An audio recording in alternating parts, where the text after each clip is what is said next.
기다리다가 네, 시작하겠습니다.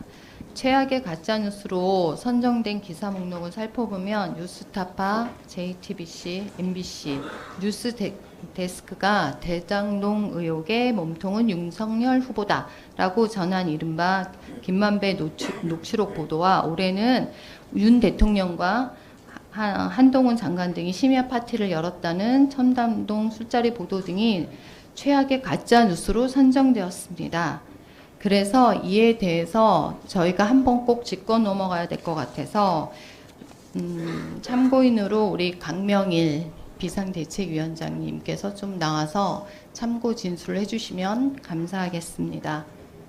저는 그 MBC에 대해서 김만배 신앙님 녹취록에 대해서 그 팩트 위주로 한번 여쭤보겠습니다. 다음 페이지요. 지난 대선 때 MBC는 제2의 김대엽 사건처럼 대선 공장 보도를 했습니다. 뉴스타파가 대선 3일 전에 김만배와 신앙님의 녹취를 공개하자 MBC는 이를 그대로 보도했습니다. 언론에서 사실 확인이 가장 중요한데 특히 공영방송사로서 MBC는 이를 간과했습니다. 그 이유는 무엇이었을까 생각하면 그 당시 뉴스타파가 당시 야당 대선 후보였던 윤석열 후보를 악의적으로 공격하기 위한 공작이라는 것이 나중에 밝혀졌습니다. 다음이요. 그래서 참고인 제가 질문하겠습니다. 2022년 3월 7일 김만배의 신앙님 녹취록이 MBC 뉴스에서 보도될 당시 혹시 그 과정이 어떻게 보도되었는지 알고 계십니까?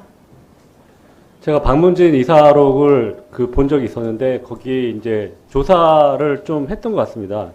자체 조사였고요.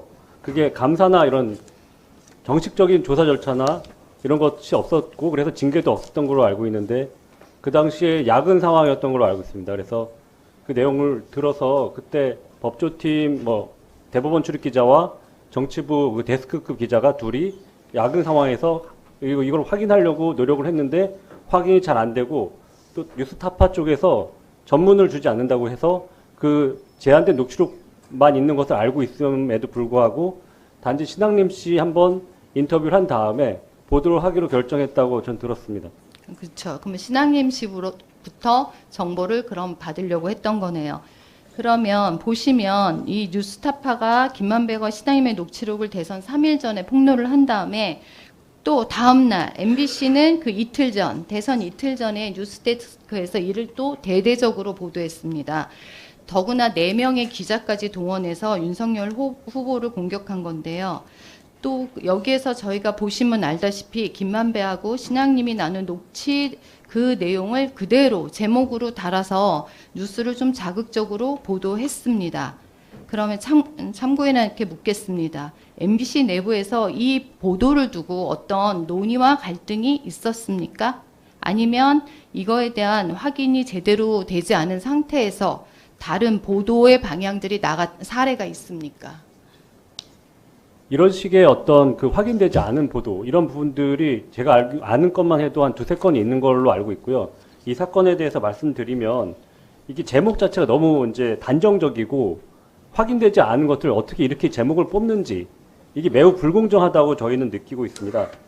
그래서 이제 제목 자체가 김만배, 윤석열이 그냥 봐줬지, 사건이 없어졌지 이렇게 단정적으로 썼는데 이 자체가 팩트가 아닙니다.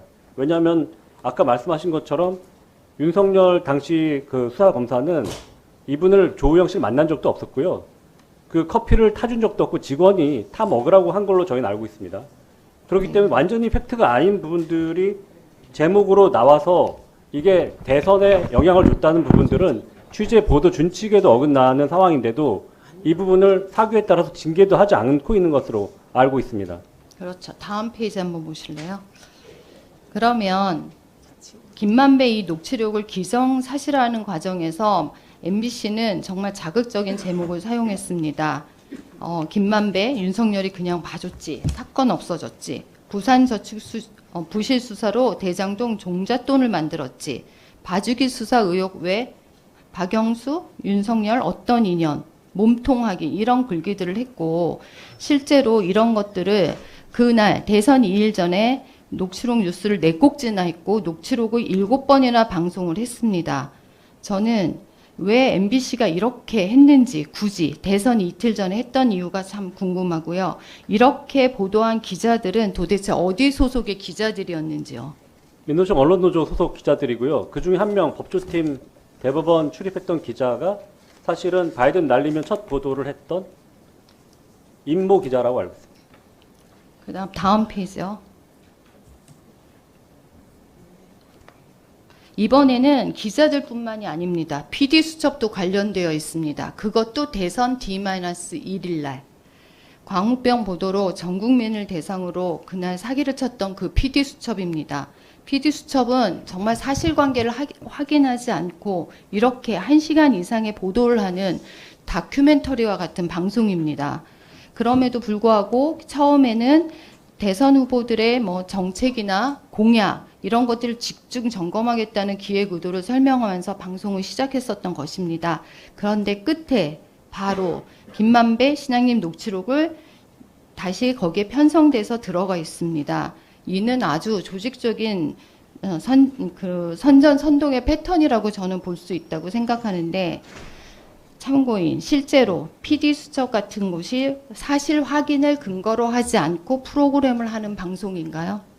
그러면 안 되는 것이고요. 그 PD 수첩이 이제 상당히 국민적인 반향을 일으킨 적도 있지 않았습니까?